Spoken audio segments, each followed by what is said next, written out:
You're listening to the Go Getter Podcast. I'm your host, Candice Janae. I'm a digital marketing and automation strategist and business coach.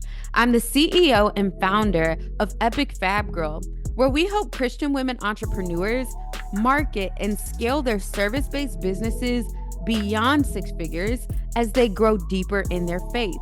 So whether you're a coach, speaker, or a service provider, this podcast will drop gems, bringing you tips, strategies, and stories from experts to help you take your life, business, and relationship with God to the next level.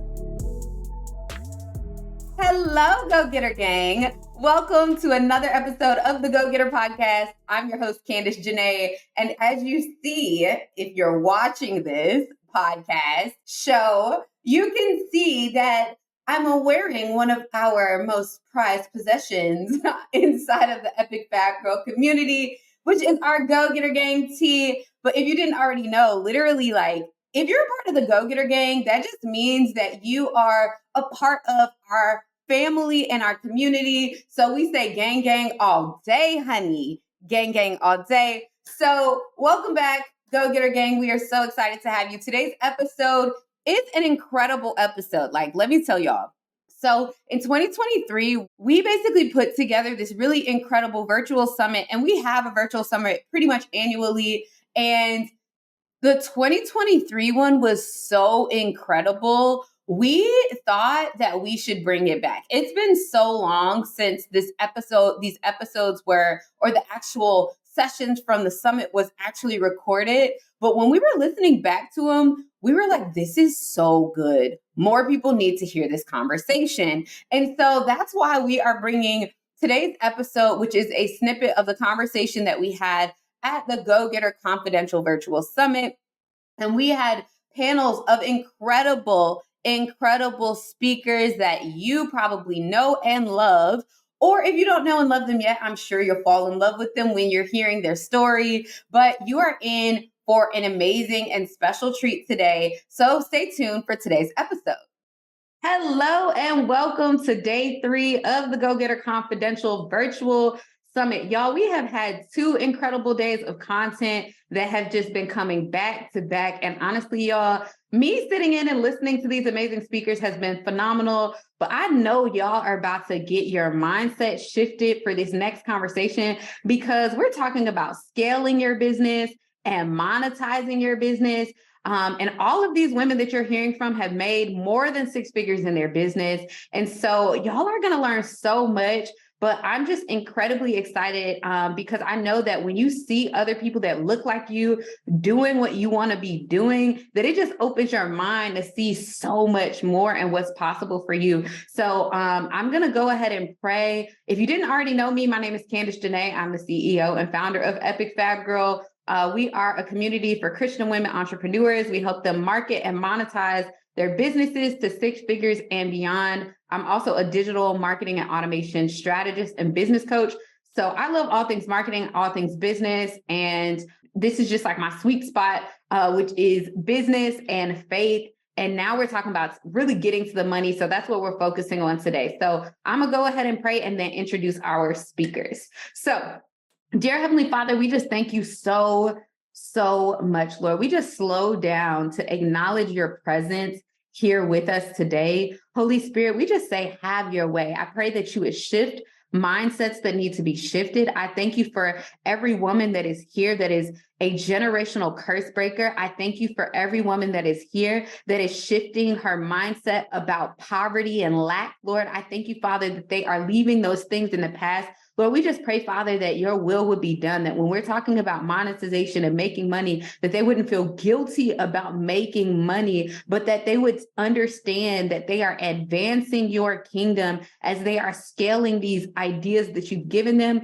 And so, Lord, we just pray, Father, that mindsets would be shifted. I pray that you would bless each and every woman that's listening to this, as well as the speakers. For everything they pour out, Lord, I just pray that you would pour it back right into them 100-fold. So we just thank you for what you're doing. In the mighty name of Jesus, I pray. Amen. All right. So I'm bringing to the stage, I feel like I'm at Apollo. Okay. Bringing to the stage, Michelle Thames, Miss Kelly Conley, and Jessica Williams. They are incredible business owners. And I'm going to just give them a moment to actually introduce themselves and where they're at.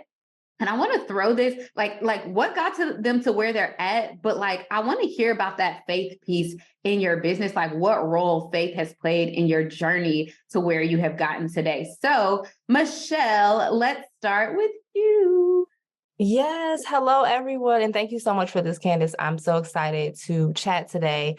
I'm Michelle Thames. I'm an online business and marketing strategist, and I help creative entrepreneurs to make money doing what they love. I was fired from my good paying government job in 2016, and it really shifted my mindset about working for someone else and like my destiny being held in someone else's hands. So I'm really passionate about helping online business owners to create a business with their own skills and expertise. So my faith was, that is just a part of who I am. I left a really good paying position and job in marketing to really follow my dreams. And I had to step out on faith to say, okay, it's going to work regardless of what I think, regardless of what other people think is going to work. So I'm on this faith walk every day when I wake up. So it's definitely a big part of my story. So I'm excited to be here.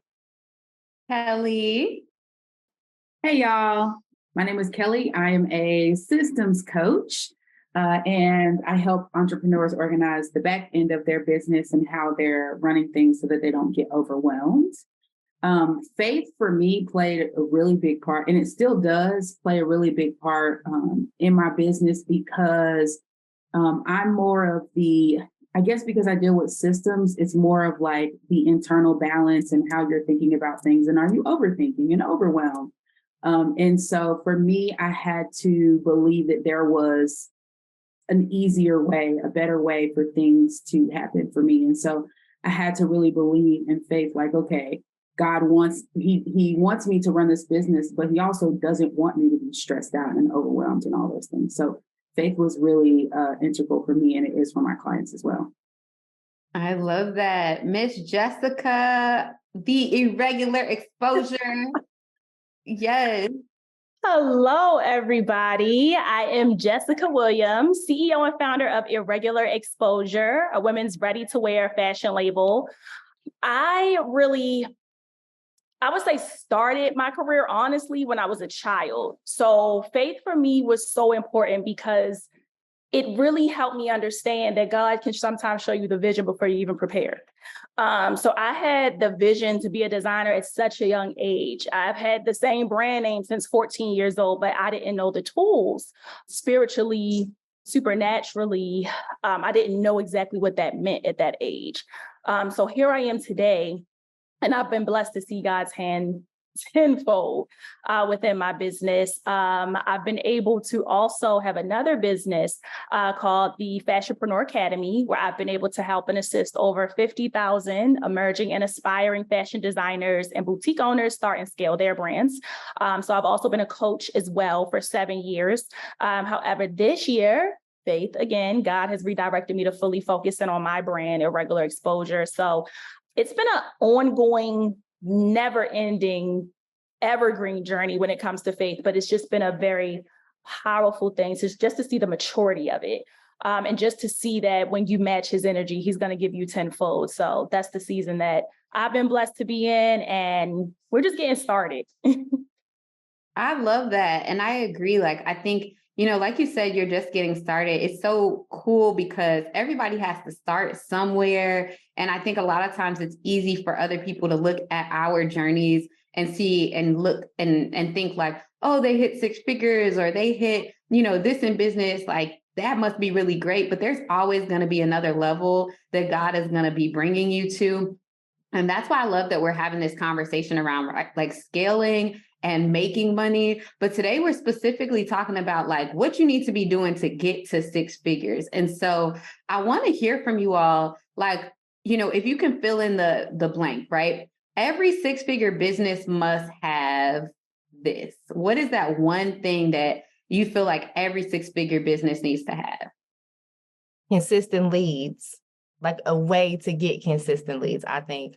We the marketing gurus, and we know that like marketing is like the heart of your business. And if you say you just post one time and expect like clients to come running out the gate, like it doesn't happen like that. And I think that social media has a really big perception, like, oh, well, she posted, and so the people about to be in her inbox. But it's really about numbers. It really is. Like, when I'm saying this, I'm not like making this up. I've worked for multi-million-dollar companies who have large followings, and I've looked at my brand, people just like everybody here who may have 50,000 followers and like 2,000 people on their email list.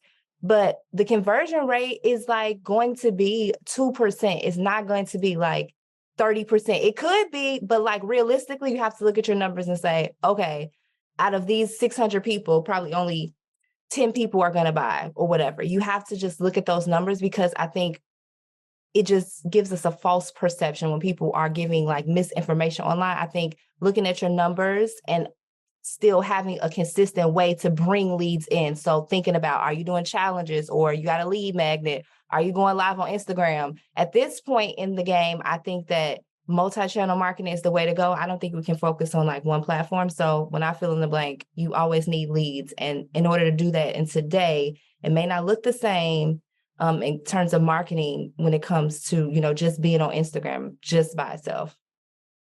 That's so good. We talked a lot yesterday in the panel about marketing and social media about how, social media isn't the only thing to do with your marketing, right? Like there's a world of other things that you got to do behind the scenes to make money in your business. And it's not just social media. Kelly, I would love to hear from you on like what you feel like every six-figure business needs.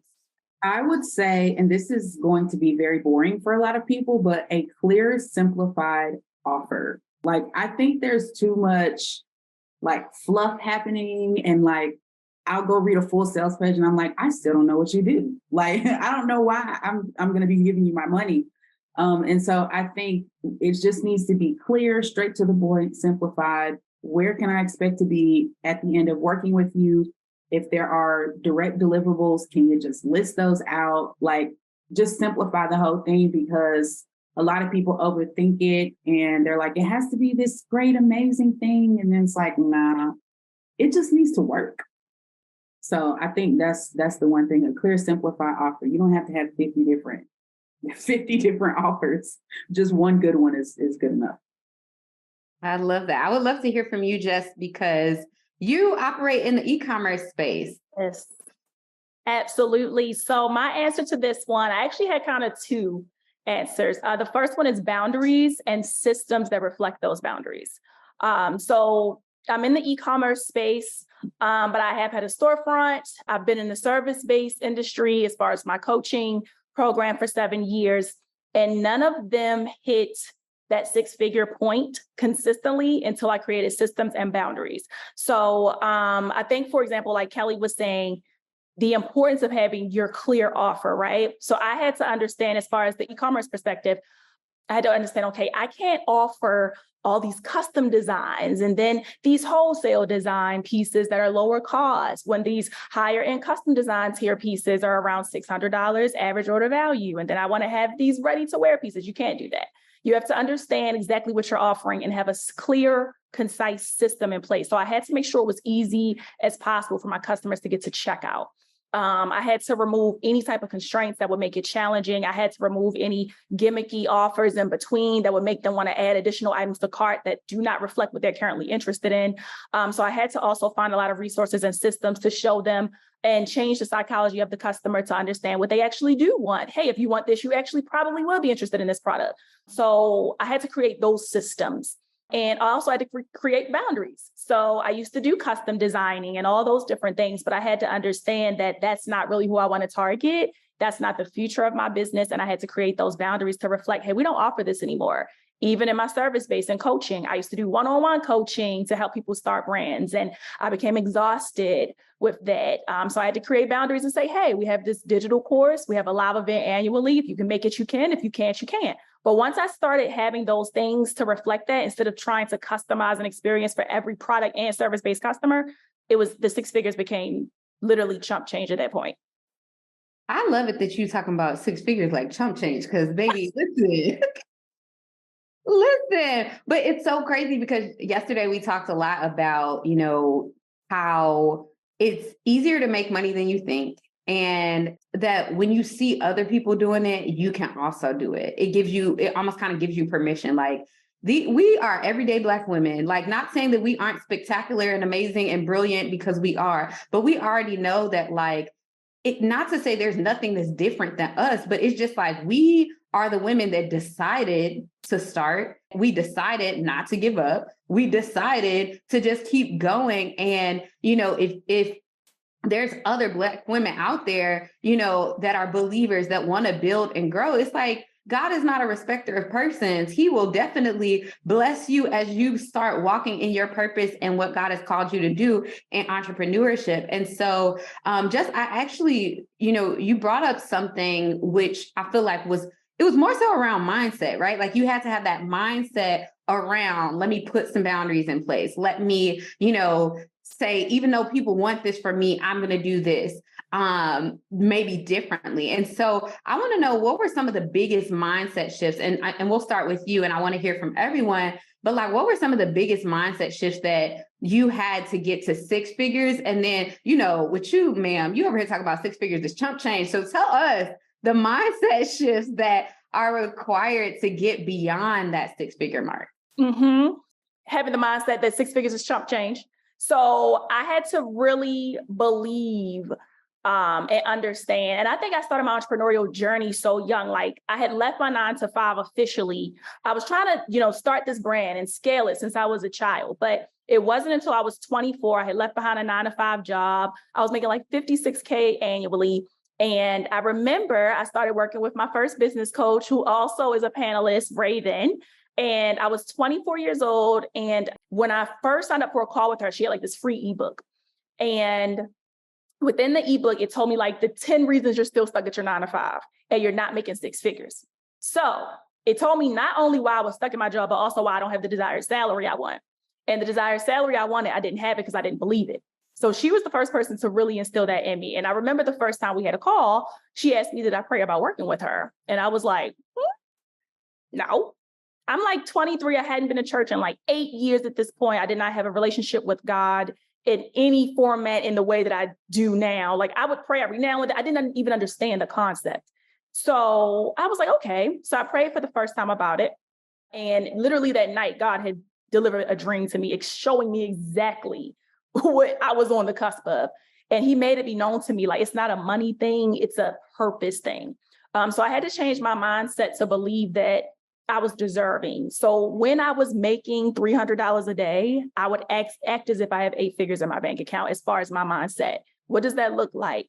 I was waking up at 5 a.m. to this day, going to the gym, making sure that I'm being a good steward of everything that God provided me with, doing a checklist of my environment and the boundaries, not just in my business, but who's around me, removing certain people that can't come into that environment, holding myself accountable to those things. So it was more so a mindset thing. So today, no, I'm not making 7 figures a month yet, but I'm in a space where I have planned to make 7 figures a month. So I believe it. And I truly believe that if we start having the mindset where it's like, okay, God said that we are lenders and not borrowers. So how can we be lenders to many nations if we're making only 100K in America? Because we can't even pay our mortgage rent. So he said that there will be no poor among us, and we're supposed to feed those that may not have. We're supposed to feed those poor. So how can we do that if we're only making 100K? I live in LA. Baby, 100K ain't even 4 months of rent, for real though. Like, 4 months of expenses. So I had to really start realizing if I can't, the goal used to be 6 figures. And I think we got to realize and pay attention to what it really costs to live our lifestyles. And I started making a list around the time I started working with my first business coach. I made a list of like my desired lifestyle, what type of home I want to live in. And I started looking on Zillow to find that house, what type of car I want to have, what type of schools do I want my future children to go to. And I started listening. And I'm like, okay, so this is what my future salary needs to be for me to even allot the lifestyle I need. So I need to produce at least 4 to 5 times that. So I started putting it down to a T, down to the cent. I know exactly how much I want to produce for my future lifestyle and for my current lifestyle to represent that. So it wasn't just a thing of my mindset. I had to stop being a know-it-all and allow for God to bless me to take advantage of the counsel he had given me and become a student to learn how to be a good steward. And I think that's when things started happening. But yeah, I think I just started really in the past few years being like, we're going for 8 figures. We're going for generational wealth that allows for us to not feel like we're spoiling our children or our family members when we get to do things for them. We're going to start putting ourselves in a mindset where you really do deserve to go on vacation every month because your business, you have worked in it day and night. And the Black woman has worked so hard and took on all the mess. So yes, we're going to make 6 figures pennies because we deserve it. And that's just the mindset and the thought process. I absolutely love that. And listen, I'm here for a vacation, okay? And I love that too, that you had to vision it before it happened. And, that's why the Bible says, even in Habakkuk 2, where it talks about write the vision and make it plain. But it's like, sometimes if you don't write that down, you don't even realize, that you're looking to do that thing because you're not referencing it. But then when you get to that place, you might forget what it was like when you were wishing that you were there. And I feel like it's that piece right there that helps you get to the next level, because you're like, if God can bring me to this place where I thought, where my mind was blown, imagine where he can take me to. So Kelly, I would love to know from you too, because I know you've helped a lot of business owners build 6-figure businesses. What would you say is like the biggest mindset shifts that are needed to get to that place? Yeah, for me, it was because I'm a coach, but most of my business comes from the agency side and doing done-for-you services. So I kind of get a little bit of both sides too. For me, the biggest shift was understanding that my knowledge belongs to me. So when I first started as an agency, I had a hard time using the skills that I had learned from other jobs to make money, because I felt like my job owned that skill because I was getting paid while I was there to do that thing, or somebody at that job had taught me. And so I really had to shift into, they may have taught me, but this is now mine in the way that I use it, for God's purpose, or the way that I use it to do whatever, right? That is on me. I have responsibility for that, and I have that power. And I think that's something that a lot of people deal with. They're like, oh, I learned how to, let's just say, for example, I learned how to do customer service at my job, but that's the way they did it. I can't use that in my business. You can use that in your business, and you can do all the things that they didn't do to improve upon that. But all of that knowledge, it belongs to you. It doesn't belong to the job that you work for. So it was a huge mindset shift. It was like coming out of a cage almost. I love that. And, I think especially in the coaching space, I think it's important to value the knowledge that we have, because it's our knowledge and our ideas that make us money, right? And I think that's why sometimes it's so hard for people to shift into a place of charging their value for their work in that space, because they're like, they don't see the value of their knowledge. It's like, no, literally, that's why we got to go to college and pay thousands of dollars to acquire information. And it's like the fact that you have information that you could teach other people in a more practical way, or that you can implement in your business in a valuable way, like that means that it has value, and that other people would not only value it, but pay you for that. And so, Michelle, I would love to hear from you as well as a 6-figure business owner. And I know you run an agency as well. So share with me the big mindset shifts that you think are necessary for 6 figures. Oh, yeah. So I think one of the biggest mindset shifts that me personally I had to make was forgiveness for other people who didn't see my value. Owning an agency is very hard, especially when you're like an expert and you're like given the strategy and it's like, oh, well, let's do it this way.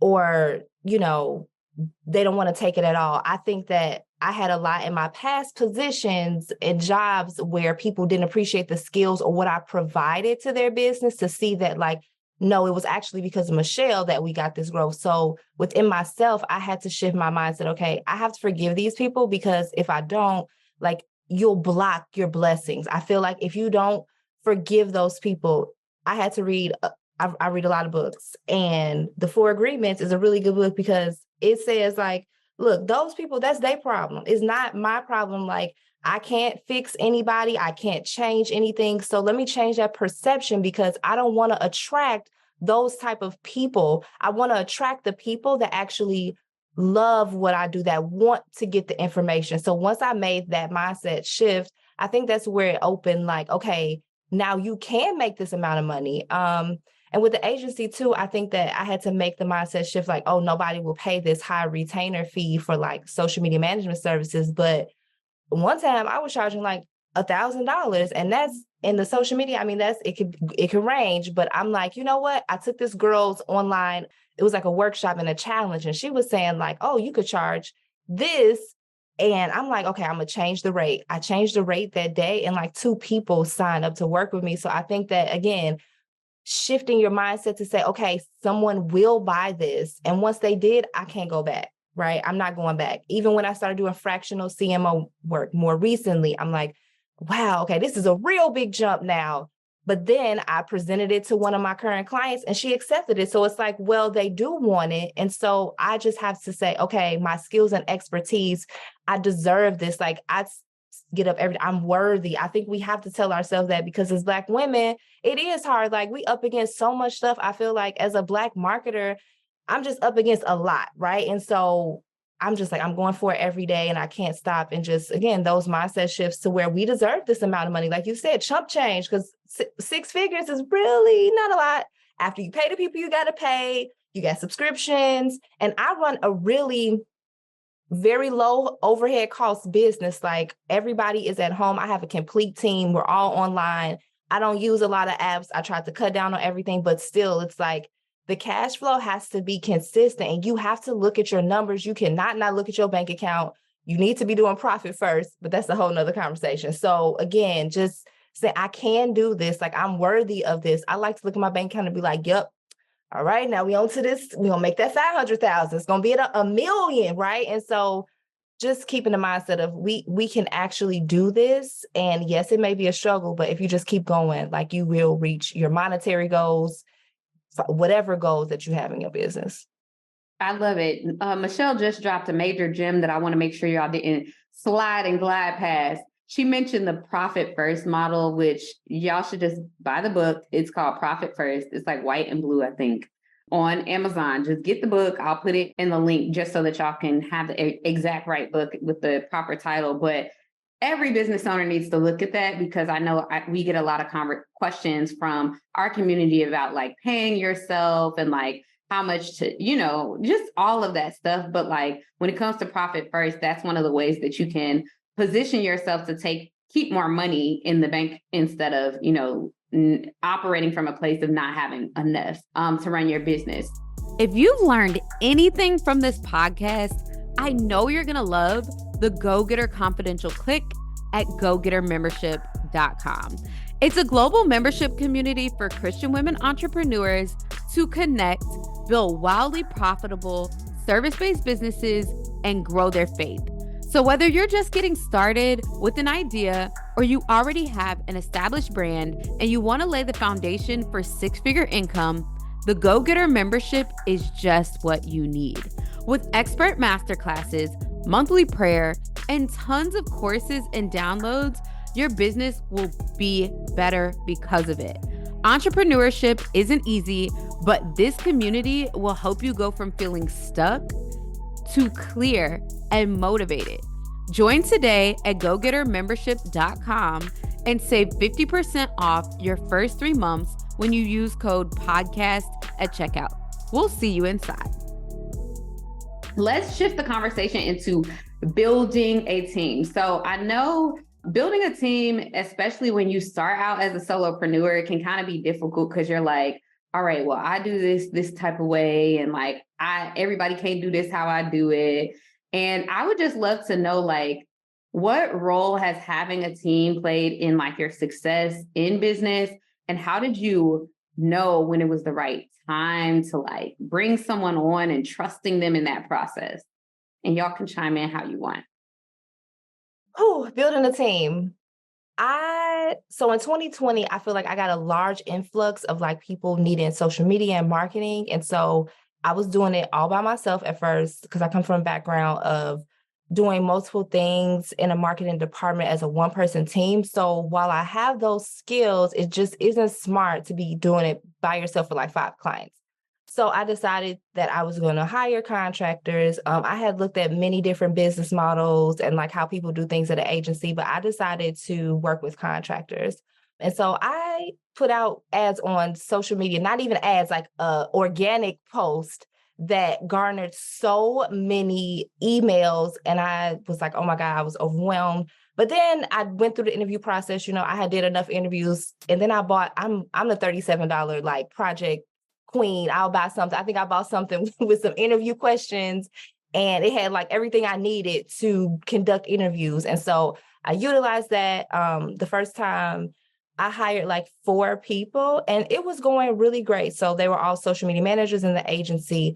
Over time, I think you should give people like 90 days to see like if it's really going to be a good fit for you. Like you said, Candace, you do things a certain way. I think that a lot of us have to let go of control and like let the person do it and then see like, okay, after 9 days, you didn't do what I needed. I'm sorry. This is just business.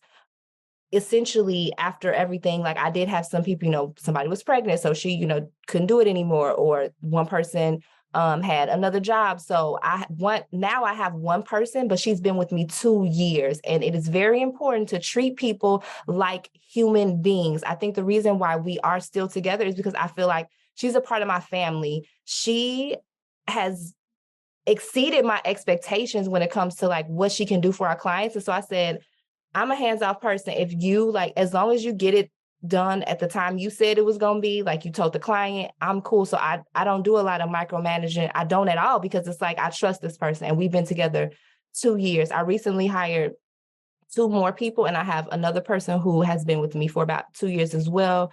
But again, everybody works on contract work, but that's how it works for my business. I just think that everyone should figure out what's going to work best for them, because what works for me may not work for somebody else's agency. So I think the 90-day rule is really, really good. Try to let go. I know a lot of us, it's like, oh, I do it this way. She never could do it like me. No. She probably could do it better than you. I feel like my girl, her name Lamisha, she my right-hand girl. She could do all of that better than me. Manage the clients' community. She can be in a Facebook group. She can do reels, all that better than me. So she can definitely handle it. And yeah, I just have conversation with her and let her know, like, look, you can work with me as long as you want to. And so whenever you want to do something else, that's cool. If you want more clients, I can help you get more clients. Like I even want to help her start like her own VA business so she can have more clients. Like I'm your client at this point. So I think having an open communication, being a real CEO, having the vision and telling your team, like, look, this is what I expect. Like you cannot expect your team to know anything if you don't give the vision. And so we have a lot of that. There's no communication. So communication is very important to me. I am talking in Slack every day. If we text message, we're communicating. Hey, let's have a quick huddle. Hey, this is what the client said. Like I never want anybody to feel left out or anything like they don't know something. So I've been through a lot of situations, and I took that as fuel to not be that type of leader. So, well, I know that was a lot, but because hiring people is really important. It's heavy. It's heavy. I like that you said communication, because that was part of mine. I was like, you think you know how to communicate until you have to lead somebody else. And then you be like, oh my goodness. For me, it's learning leadership, because leadership by itself is a whole nother skill set. Just because you know how to run a business does not make you a good leader. It does not make you an influencer. It does not, people are going to listen to you. So I had to take leadership, as a part of my personal development, and learn how to communicate the vision in ways that they can understand. And yeah, it was really difficult. I have 2 team members now. I had one last year for maybe a year, and I should have did the 90-day thing, and I didn't. And I'm like, you're a different person than you were 90 days ago. So I had to let her go. But now I have 2 people on my team who really understand the vision. And then there's a lot less explaining that has to go on when I can communicate, where I want this to go. They can come in and bring their own, individual skill sets in order to accomplish the same end goal. So I think taking leadership, very seriously as far as like reading books, going to people who you consider to be leaders and asking them, well, how did you build your team? You know, how did this work for you? Because they can help save you a lot of mistakes and a lot of time. So that's what helped me. But I want to chime in really quickly with you, Kelly, is like, when did you know it was the right time to hire someone? By the time I knew, it was too late. So we can start with that. If you're stressed and you're thinking about hiring somebody, newsflash, you waited too long.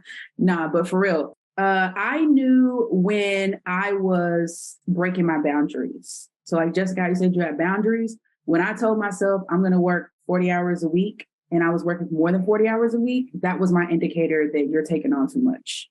And so that's like a standard set. If you're feeling overwhelmed, it may be team, it may be systems. That's kind of a tricky, because you may be able to, a lot of people jump straight to, I'm gonna hire a team. It's like, you're not even organized. Like, you about to bring somebody into your hot mess and they're gonna run for the hills. So if you've hired people before and they quit, you probably need systems. But yeah, overworking, like breaking my boundaries and stuff, that was my indicator.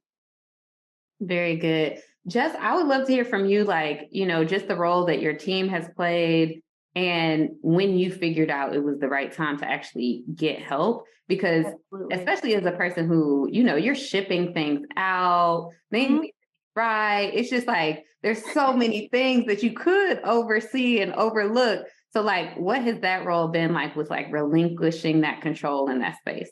Yeah. So I wrote basically a paragraph to answer this question.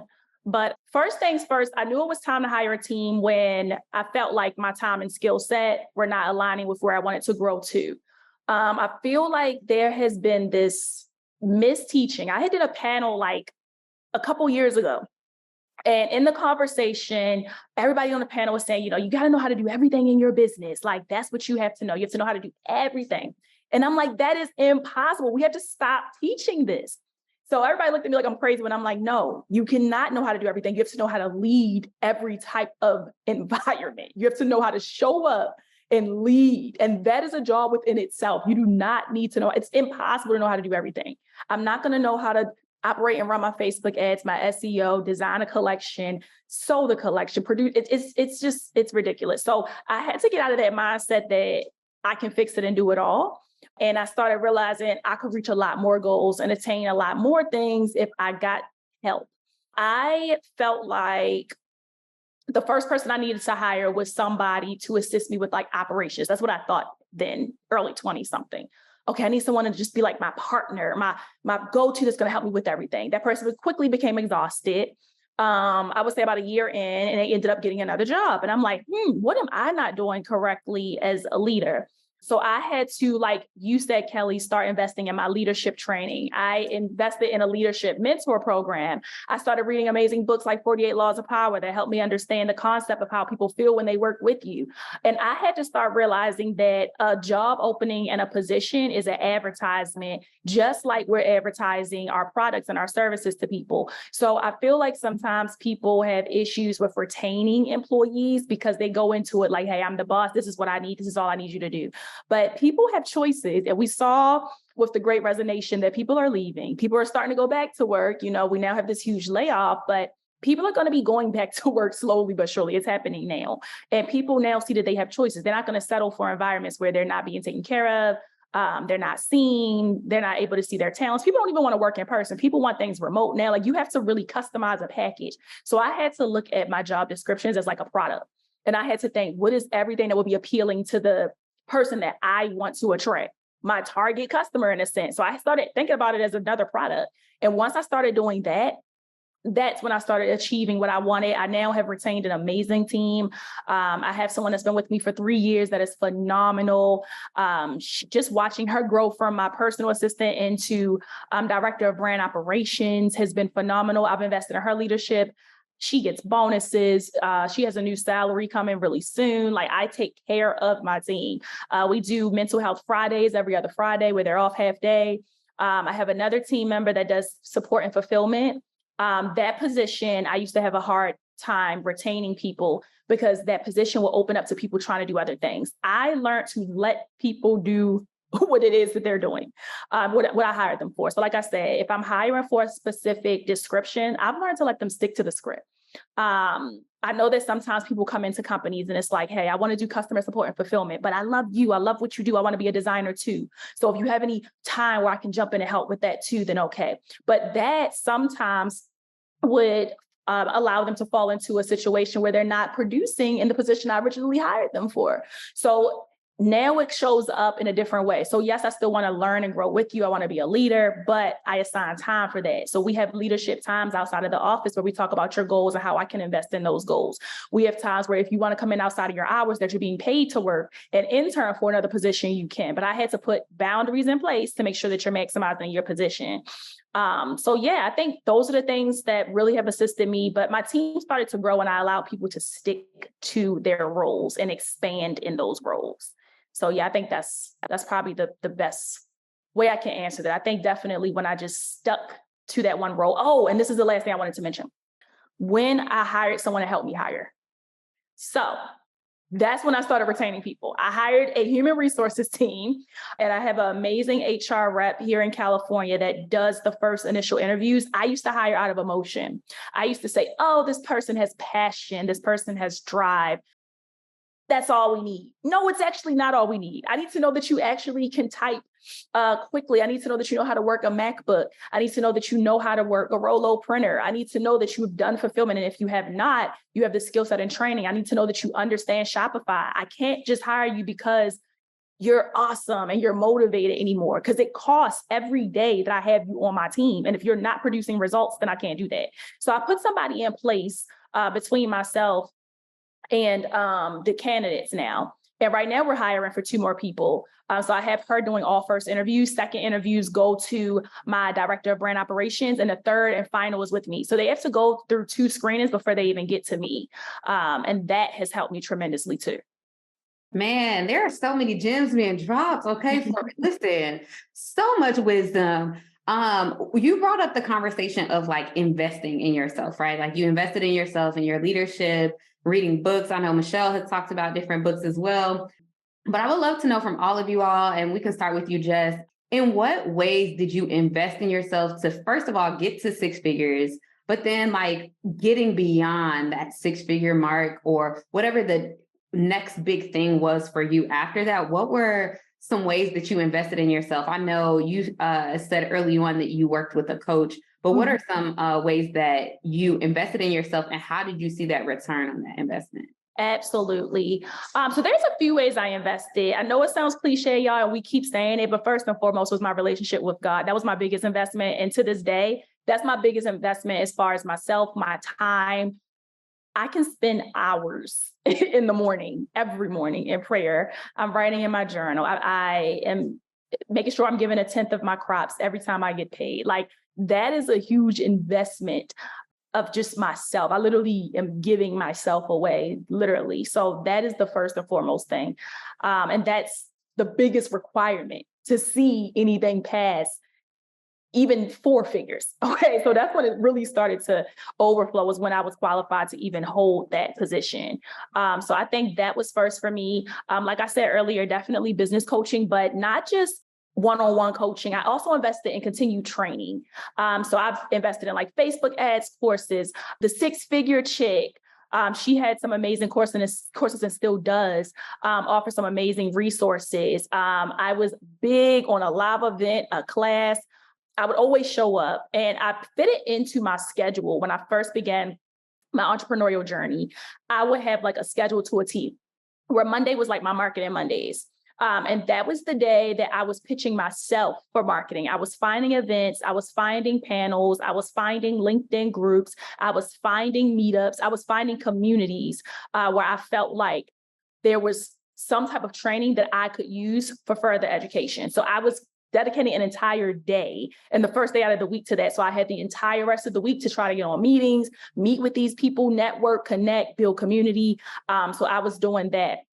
I did Sales Tuesdays, and Sales Tuesdays allowed me to, again, get back into the business and focus on selling and so forth. But I feel like I had to put aside time to look for community And then I'm always going to go to books. So God, I'm going to say community to kind of sum up what it was I was doing with that networking, continued training like Facebook ad classes, marketing classes, courses, fashion design, local courses. Like I wanted to learn how to be ahead. And also we're in this era where like the world is changing. And I was talking to one of my girlfriends the other day and she was like, do you realize that she was like, I just realized that I've been on social media for 18 years. Like, do you realize that we've been on there for like 17 or 18 years? And I was like, we've been on here 18 years. And I said, that's why a lot of our peers are deleting their pages, deactivating, like they want off. We're done. We're ready to retire this. And I was like, you know, well, before you retire it, think about the business that you're advertising, because even though we're exhausted, we have to remember that there's still a community of Gen Z that's now coming up. That's about to be purchasing everything we have. We don't want to get left behind. So I had to start changing my mindset to not be like that bitter old lady that doesn't want to see change and start inviting the change. So now I'm taking a lot of classes to understand like Gen Z psychology, to understand AI technology. I'm designing with AI technology. So I'm getting ahead so that I'm not left behind. And I think that is very important to get to your next mark. So I'm always paying attention to now, but I am very invested in like where the market's going to be in the next 3 to 5 years, where technology is going to be at, and what the need for my company is going to be so that I'm matching that energy. The metaverse is coming. We now can buy designs with NFTs. Hermes just won this huge lawsuit with NFTs. Like fashion is not just clothing anymore. It's digital, it's technology. So I am always continuing education, and I'm always reading, always paying attention to what's happening in my industry. I immerse myself in my industry, and then I market after. So good. What about you, Kelly? What are some of the ways that you invested in yourself to grow to that next level? Yeah. Before I made 6 figures, I actually did not buy anything. And it was probably the worst decision I made because I made the 6 figures, but I was more stressed than I have ever been in my life. I was like getting physically sick all the time because I was doing all of this extra footwork when I could have just bought a shortcut. Like I still would have had to do work, but it would have been a lot easier. So I made the mistake of not. Then when I hit the 6 figures, I was like, this next 6 figures cannot be like this last 6 figures. Like it was horrible. So then I started small. So I started with the small, like how Michelle said, the $37. I'll buy a little, I'll still buy it now, but then I'll be like, no, let me just buy the whole thing and stop trying to cut corners. But yeah, I started out with that small stuff. Then I went on to self-study courses. And then I got into a high ticket coaching program, which I think really catapulted my business. I did the showing up to live events thing last because I have a little bit of social anxiety and I don't really know how to talk to people. So I had to learn that skill. But getting into like group coaching programs and definitely communities, it helped me not only develop those more social skills, but it helped me have accountability. It helped me feel more supported. And I know a lot of people are like, I don't need to go into a group coaching program because my problems are unique and I just need to be in a one-on-one. Boo, no, you don't. Just go to the group coaching program because the framework is the same and you have to learn how to take the things that are around you and apply them to your situation, right? You have to learn how to do that. So getting into the group is really what a lot of people need. My group coaching clients work a lot harder than, no offense to my one-on-ones, but the group people go a lot farther because they're in that community. So joining the communities, I think, was a really, really big thing for me. And finding people that were also, because I'm in my Bible all the time.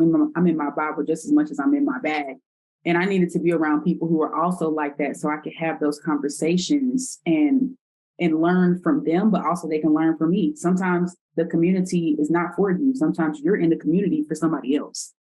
And so those things really help me, but it's never too soon to invest. If you got $1 in your bank account, you should be out looking for something to spend $1 on because money has to move. Money has to move.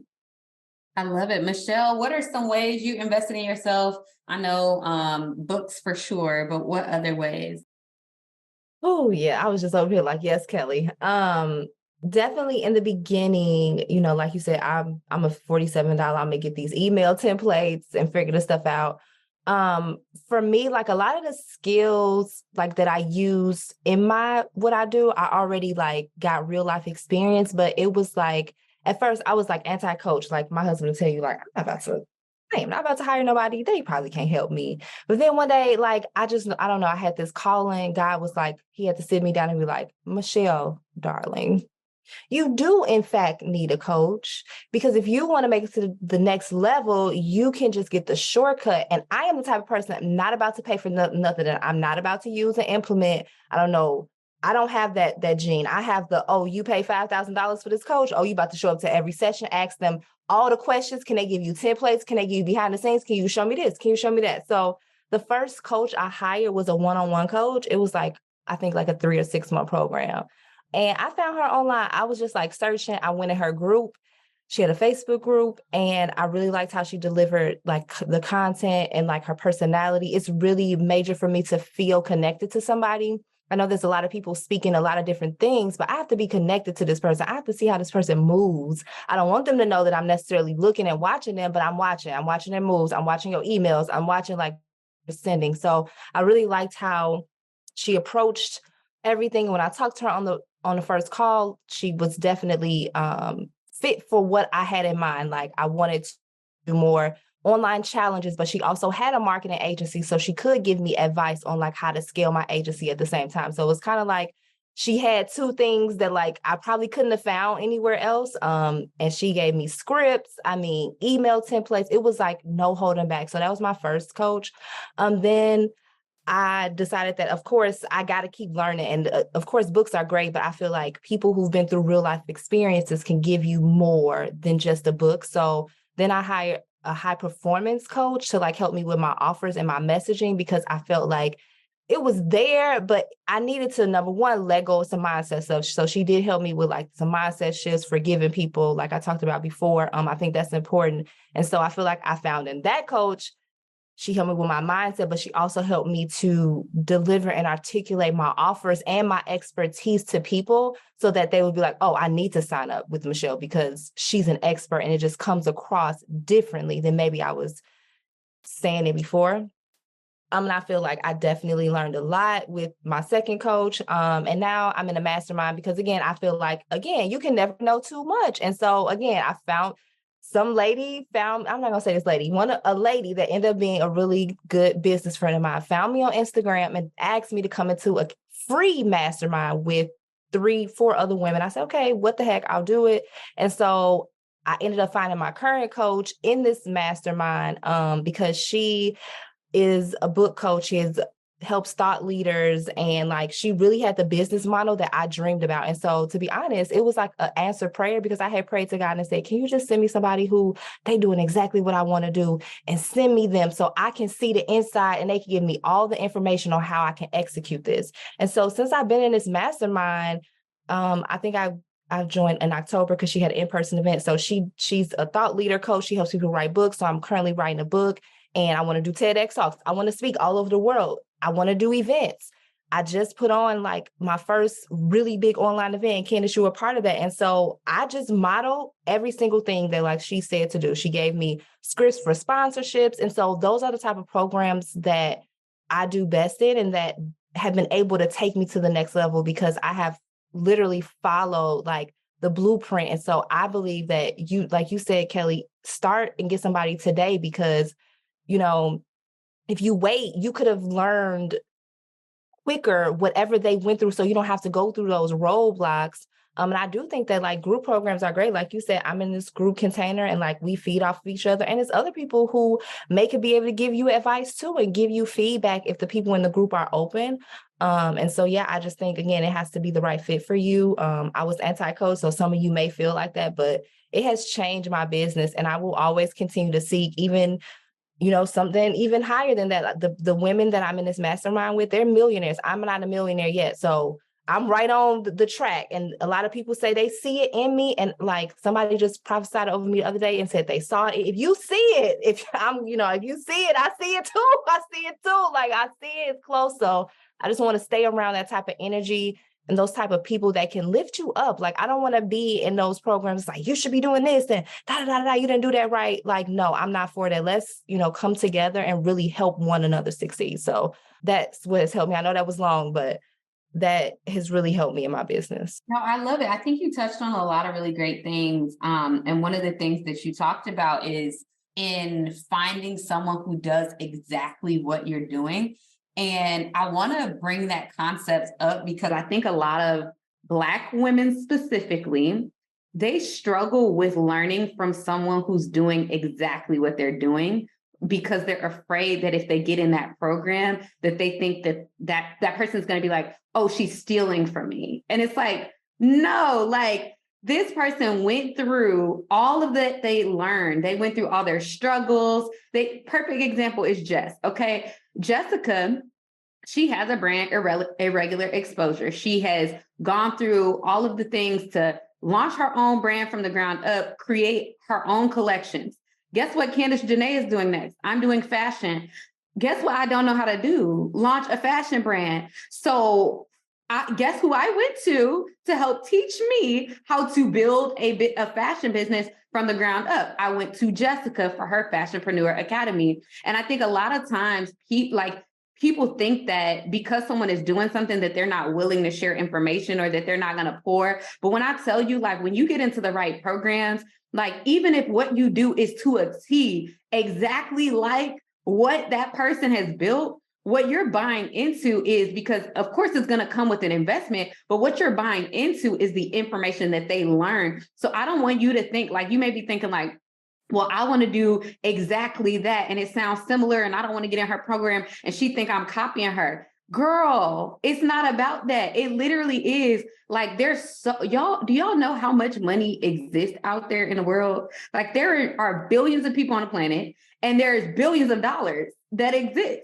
So that means there's room for all of us to win. So for anybody who's in that mindset, who is like, well, I want to do something similar to that, but I don't want them to think that I'm copying them when I come in the program asking to do all the same stuff. It's like even better. Like, they're going to help you do that same thing. And, for me, I have invested in high ticket coaching, and honestly, high ticket coaching have always shifted my business. But even before I could afford high ticket coaching, I was learning, even when I was in corporate. Let me tell y'all people who are in corporate America, y'all better literally milk the training budget, okay? Because there is a training budget where they can send you on a conference that is marketing related. If you can explain how what this training is going to align back to what you do in your job, they will pay for it. So I went, and when I was still in corporate, I still went to, I learned classes about Facebook ads. That's how I know how to run Facebook ads to this day. I learned about social media marketing and Instagram. That's how I learned, because when I was still in corporate America, my role was digital marketing technology consultant. So whoever reviewed everything, they was like, oh, that's digital marketing, Instagram. Even though I didn't really do that, they were just like, oh, that's cool, let's approve it. And so take advantage of those opportunities, but also don't be afraid to go to that next level. Like, one of the biggest investments I made that made one of the biggest shifts in my business, it was a $7,500 investment. It was supposed to be 3 payments of $2,500. All I had was $2,500, and I had no idea how I was going to come up with the next 2 payments. Guess what I did? Put that $2,500 down and hustled my tail to learn everything I needed to learn, implement, made the money back, and then kept paying them 2 remaining payments. So sometimes it takes that level of faith to say, you know what? I know that there's something on a higher level that I need to get to, but I'm willing to invest. And even now, I'm continuing to invest. I invested in a high ticket coaching program. Now I'm in a mastermind. I spent multiple 5 figures to be a part of this mastermind. But in being a part of the mastermind, the mastermind, the person who's over the mastermind is doing everything that I want to be doing, from buying buildings to structuring their business the way that I'm like, oh, thank you. I get a front row seat. You about to do what? Okay, that's okay. So when you do that, so now I want to do that. So when it's time for me, you're going to give me all the things. So you have to understand that people are willing to give you their hard-earned information for your hard-earned cash, but you can't be so willing to hold on to that money that you're afraid that you're not going to get whatever it is that you need on the other side. So there's that. That's my little, spiel about that. So my next question is for all of you guys. I know one of the concepts that has come up consistently is about community. And I just want to know what role, and we can answer this quickly, like what role has having a community and the right people around you with the right mindset played in your journey of entrepreneurial success? Community is so important. I feel like I've been on Instagram since it started, and one thing that I did start in the beginning is building a community, because I started a whole different page. So I pivoted my page from being a natural hair influencer to being a marketing strategist after working for a multi-million-dollar hair care and beauty brand. And so I think that my community like saw this transformation of me doing this. And so like they're behind me and like they support me because they've seen like the struggles. Like I keep it real. I do not be on social media like, oh, today, girl, no, sometimes it's hard. Sometimes these clients like drive you insane. Like sometimes I'm putting out fires every single day, but I'm also a mom. I'm also a wife. So I like have a lot of things to think about. My daughter should be playing basketball. I got to go to practice. Like I can't take those on these certain days. So like my community has stood behind me, but also like the people who you meet. Like I've met a lot of great friends online, like you, Candace, and just so many people who have like supported me. And I think that that's important too, to have support from people who are doing what you're doing and do get it, because we're all busy, but it's like, I'll get a text like, oh, how you doing? How's your week going? Do you need any help? Like, I'm here to support you. Like, that is a great feeling, but also being able to partner and do strategic partnerships. That way, building community, that's a really great way for you to continue to reach more people. And so I look at my community as like different, like, I guess, portions, like my social media and online community that's been following me, like my community of business owners who I've met that I support, strategic partners and partnerships. But community plays a very large role. I think that as experts, and if we have these followings, the least we could do is reply to the people. Like I see so many people like not even responding or just saying like, I have too many DMs. Well, I think you should probably hire somebody, because you like that person, you don't know what you can make their day just by saying, oh, thank you. A simple thank you. Like I had this girl reach out. She said, oh my God, I dream of being on your podcast. And I was like, girl, come on and be on the podcast, And she was like, oh my God, this is like such a great experience. Like you never know what you could do to change someone's life. Or, just they could have been thinking something different and you gave them a new perspective. So community is important. And I like cherish my community, no matter if it's the community that follows me, the people that I, know and work together with. Community is important, and continuing to build it. So networking and continuing to meet people, and not just, I know we all online entrepreneurs, we can stay at home and do all this stuff, but get out there and meet people and really expand your network. Yeah. What about you, Jessica? So I answered this with like a twofold concept. So like community is most important. So I feel like as entrepreneurs, we're all community leaders. Like literally we're responsible for businesses, which are communities in a sense. So I've learned so much from having a customer that's journeyed with me for so many years. And I've learned the value of not just treating them like community members, but like family in a sense. So like Michelle was saying, as far as direct messaging, email, support, I try to take out the hierarchy concept and narrative. To this day, I have a customer that DM me this morning, hey, I'm moving. Can we switch the shipping address? I immediately asked, oh, what's your name? Where are you moving to? Congratulations on your move. I'm excited for you. I'm going to go ahead and forward this to customer support. She'd actually already done that, but I didn't take out that initial just personal touch. And I think that's so important. We make our entire business community down to when you call our phone number. We don't accept phone calls, but we have a phone number that you can text. So when you call that number, there's a kind of like an answering machine that comes up, and it's me. And I'm telling you, thank you for calling. I'm grateful. I value you. Here's our FAQs. Here's why you should shop with us. These are our shipping timelines. We don't accept calls, but if you hang up and text us right now, you'll get a response. So we try to make it personal as possible. Within that funnel, we also have a message that tells you like, hey, basically, like if you haven't purchased within like 24 hours, you get an automated email that's like, hey, sis, we're sad you didn't shop with us yet. We want to give you our sister's discount. Enter the code sister to get 15% off. So we make you feel like you're part of our family because you are. You literally are allowing me to be able to feed my family. And I take that with a lot of responsibility. So I value the importance of building community, live events, but also I have my communities that I participate in. So community is not just important for me to build within the business.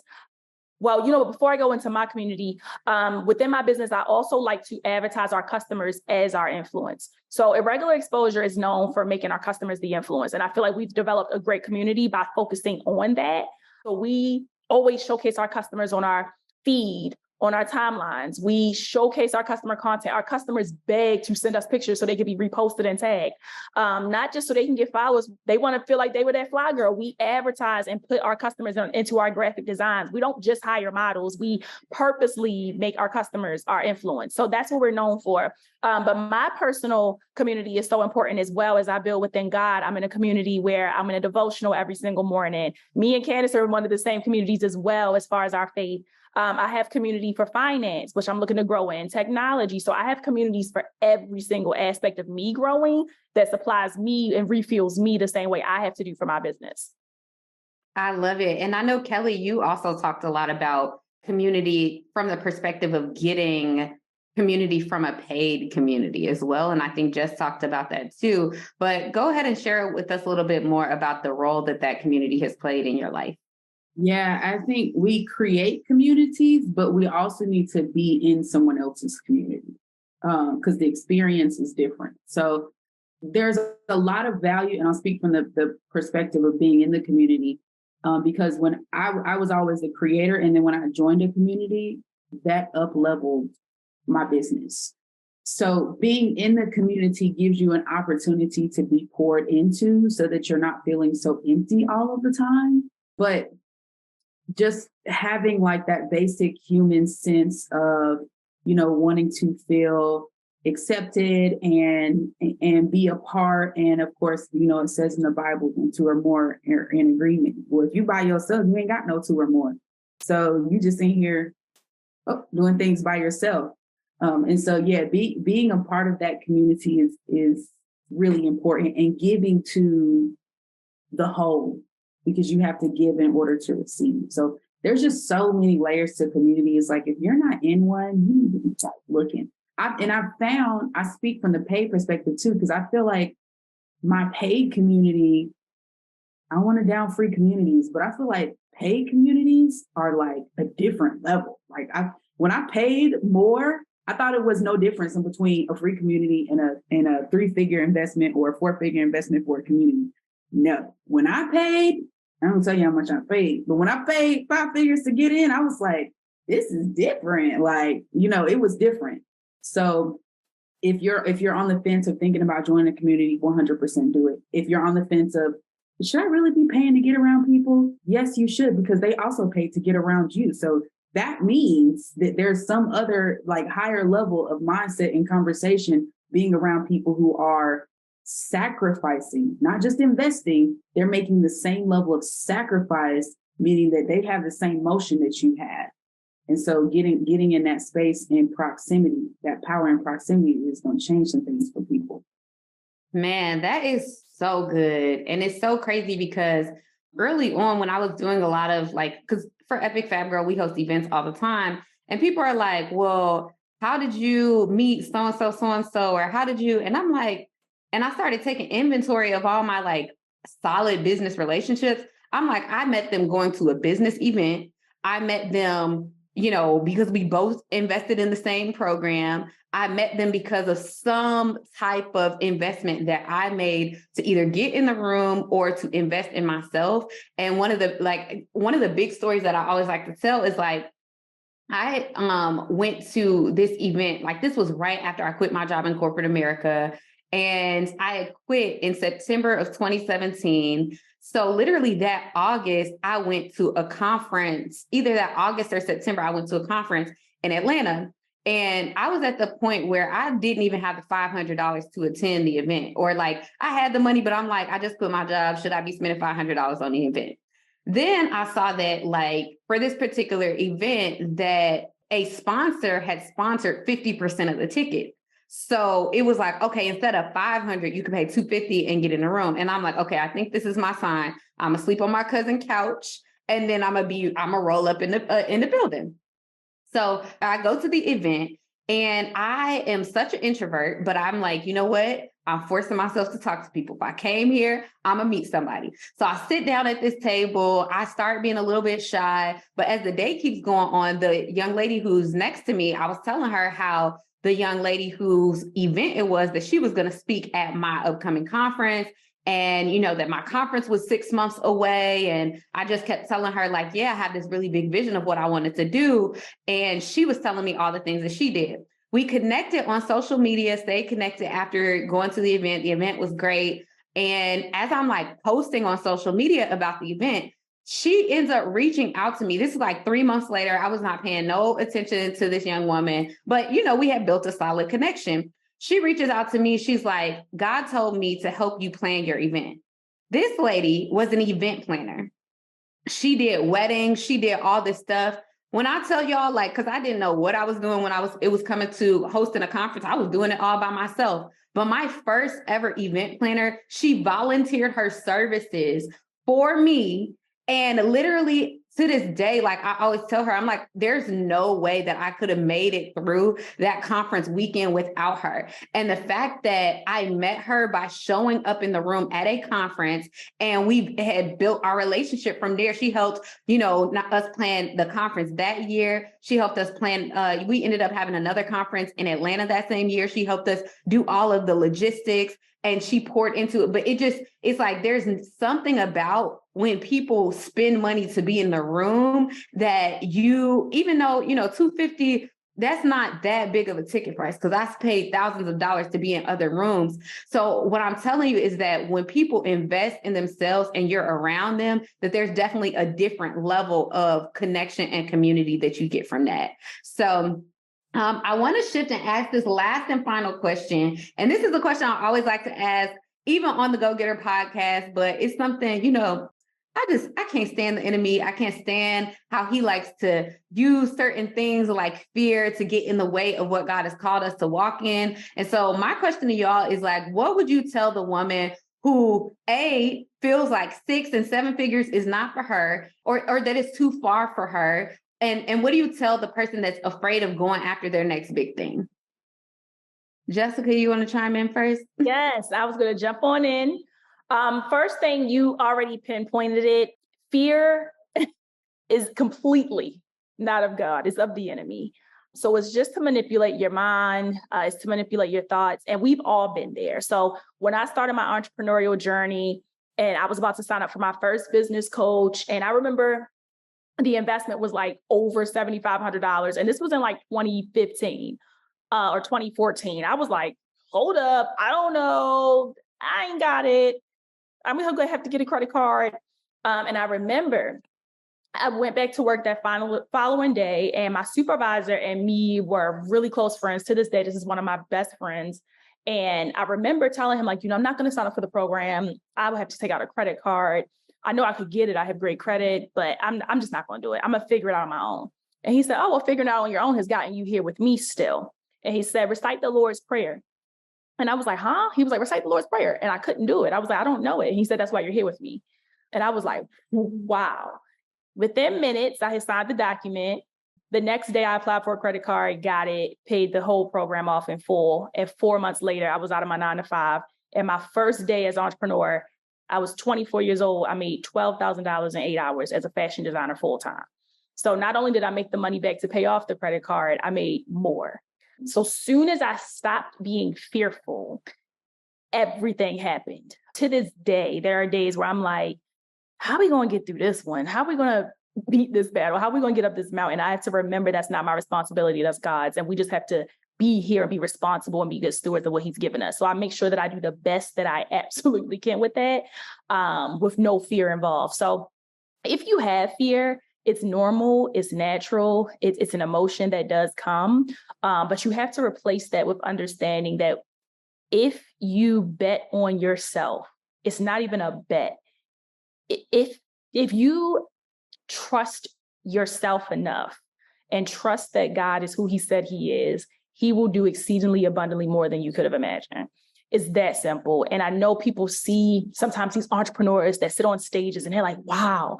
I used to go to panels and I would see people on the stages and I would be like, dang, they killing it. They doing this and that. And I'll be a vendor on the side. And I've done events where now I'm on the panels with those people, and those people are my peers. So be mindful of how God can shift things and how quickly he can do it. But also understand there is an appointed time for everything. So just trusting that if you have a plan and vision, if you trust what he told you in Proverbs 16 to bring it to you and they will succeed, bring the plans, they will succeed. So I'm just in a place where fear is not an option. It costs too much to be fearful. It costs you time. It costs you money because you're spending on a bunch of low cost options instead of just going for the higher ticket coaching that God clearly made it clear to you that you should be moving into. It costs you in staff because you want to be cheap and go the cheap route, and you don't want to get the higher talent and contractors that you need. It just costs you in every way. It costs you energy. It costs you emotion. So why not go the option that's limitless? And if you remove fears, it's completely limitless. Like, I promise you that 6 figures, your first 100K will turn into your 500K, your 500K will turn into your million, because the less fearful you are, the more that you're allowing yourself to be in these rooms where we're telling you guys, we've paid thousands of dollars to be in programs. We've paid thousands of dollars to have calls with coaches. I remember I paid $20,000 to be in a 3-day mastermind that changed my life. And anything that is an investment always you're going to get your return on your investment, always. And I'm not saying that every program out there is satisfaction guaranteed. I'm saying that if you invest and you have trusted God in your investment, you're always going to get it back tenfold. It might not be from that particular coach that taught that, but it might be somebody in the room, like what Candace just said, where that person can change your entire trajectory. So you just never know. And I think when you let go of fear, it allows God to show up and show out in a way that just will blow your mind. Like, it's not going to look the way you always want it to look. So I always also invite that person in to relinquish control. Fear also comes with a lot of control. You're trying to control the narrative. So if you just allow yourself to let go of the control, there's a lot of wins and things not looking the way that you thought it was going to look. It can actually look so much better. So let go of the fear and you'll see that things are going to look so much better. So good. Listen, Michelle, you want to chime in next? Oh, yeah, that was a word. I would say to the woman, you just got to go for it. Like, really just go for it. Jump off the cliff. You might not know what's on the other side, but you just got to trust. Like, I remember when I was going to quit my job, people thought I was crazy. They're like, you're going to leave this amazing job. You get to travel. You get to do all this stuff. But I was like, no, God got me, because he been tugging at me and saying, you have to go. You have to do this. And it was like this unwavering, like, feeling that it just wouldn't leave me alone. It just kept haunting me. Like, you have to do this. And then my favorite verse is Matthew 6:3, because you just seek his righteousness and it'll be given to you. It'll just be everything. And so I have my daughter saying it every day. She said before she go to bed, before she go to school, like, we live by that, because it's like, all he said is I have to show up and do what I'm called to do, and everything else will fall into place. I try not to worry about a lot of things. I used to be a worry wart, a serious person that worries, who would get really, really sick. And so I had to get over that. So when it comes to worry, I just give it to God and say, you know what, if it's meant, it's going to turn out great. If it's not, then there's going to be a lesson in it for me. So look at those things that happen too as lessons, and they'll be like, man, that was a loss. No, it was a lesson. He set that up just like that, so I could go through that and see, like, okay, that may not be for me. Yeah, you just got to keep going every single day. I know we see all these entrepreneurs on social media posting, they Benzes and all this stuff, like, but you have to remember why you're doing it for you. Like, why are you waking up every day? And for me, I'm waking up every day. I know I have to take care of my daughter, my family. This is what we want to do. We want to live this type of lifestyle. And I just trust that every day that God wouldn't put anything on me that I can't bear, and everything that happened to me is for a reason, and I need to look at every single thing as a lesson. Again, back to the books, I read The Gap in the Gain. I love that book because I'm always in a game. Everything else I can't worry about, because when you do that, you'll be sick. And coming from somebody who was a chronic warrior, and this is a real thing, it's like not fake, it's absolutely real. You will be in the hospital. I've worried about tornadoes and the weather and what somebody thought about me. I really had to transform my mind. So definitely just go for it. You can't care about what anybody else thinks. And that's another thing. Like if you wake up every day worried about the next person and what they're thinking, I need you to go back to the drawing board and really seek God and say, why am I worried about these people? Because once you let that go, it's like a weight from your chest lifted, and you don't have to worry about other people, because whatever they're worried about you, then that's their problem. So just Matthew 6:3. That's my whole about this whole thing. And what I would tell somebody is just, you got to go for it and everything else will fall into place. Yeah, have faith. I love it. Kelly.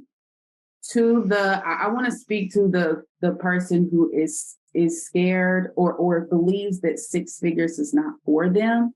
And the person who is saying, I'm not going to charge that much because it's not about money.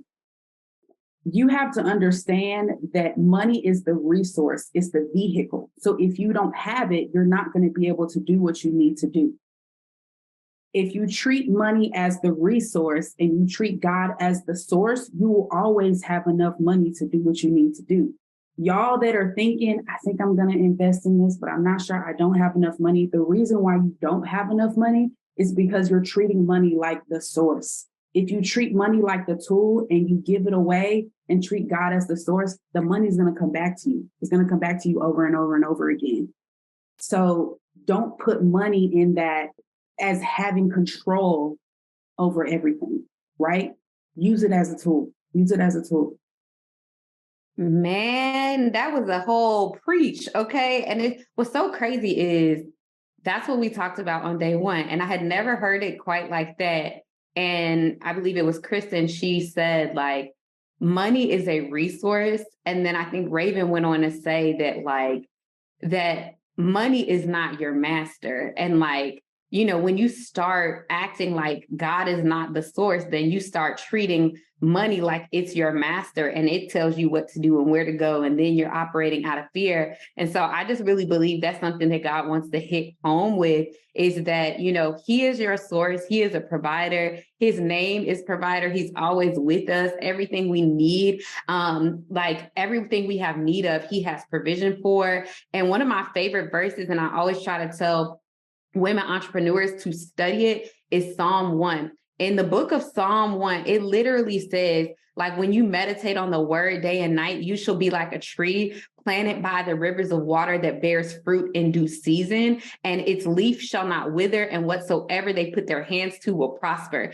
And so what you have to understand is that when you're rooted in the things of God, when you're meditating on the truth of his word, that there's no other option but for you to prosper. There's no other option but for you to have increase. There's no other option but for everything you put your hands to prosper, right? We think that Midas touch came from somewhere else. No, that Midas touch is a biblical principle where everything you put your hands to will prosper when you're rooted in the things of God. And so I just challenge each and every one of you guys to take what you have learned today to propel you to that next level. I'm going to do one quick last lightning round. If y'all have anything else to say before we close out, and share with us how they can stay connected with you moving forward.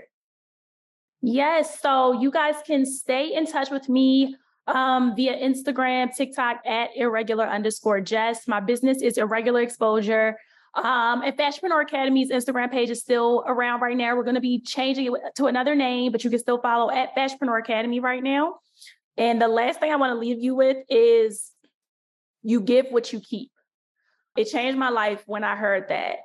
Literally, the energy, the positivity, the peace, the negativity, the anxiety, the fear, whatever you have inside of you that you exude to the world is exactly what you're going to attract.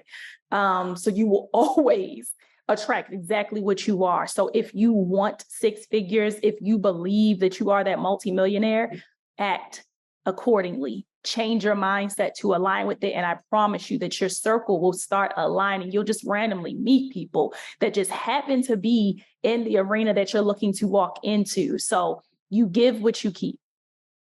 You can find me on Instagram at I am Coach K Marie. I just changed my name because I went through a whole shift. But yeah, you can find me there. The last thing I want to leave you with, because I feel like there are people watching this that are still playing small. And I want you to know that you have to give your all. God knows that you're not giving your all. You cannot fake faith. Some of y'all trying to fake it. You got 1 foot in, 1 foot out. That's not, none of us on this screen you seeing right now, none of us did that. We gave everything down to the last that we had, whether it was time, whether it was energy, whether it was money, and then it was given back to us. But you have to, if you really believe that this is your avenue to do what God has called you to do, you got to give it everything you got. You can't fake it. Ooh. And you can follow me on Instagram at Michelle L. Thames. And what I want to leave you with is you just got to go for it. Like, put on your big girl pants and just go for it. Like, again, those L's are lessons. And if you look at it as always being in the game and not being in the gap, which is lack, I think that it would change your perception. So this was great. Yes, it has been amazing. I am just so incredibly grateful for all of you all being here and speaking and pouring all the wisdom that you poured out. But thank you to everyone who's watching this. I'm just so incredibly grateful that you all are here. And I just pray that this information really sinks in and that you feel the confidence that you need to go after what God has called you to go after. And this has been an incredible 3 days of panels. Thank you so much for listening to this episode of the Go Getter podcast. If you love this conversation, you're going to love the panels and workshops that are at Go Getter Conference. It's our premier event of the year, and it happens annually. It's going to help you market and monetize your God-given ideas and connect with women from across the globe. Head over to gogetterconference.com to check it out right now. And just for staying until the end of this episode, we have a special gift for you, the Go Getter Plan and Profit Workbook. This workbook is going to help you plan your income for the year. So head to gogetterpodcast.com/plan and profit to get your copy. And don't forget to drop a 5-star review if you enjoyed this episode. We'll see you on the next episode of the Go Getter Podcast.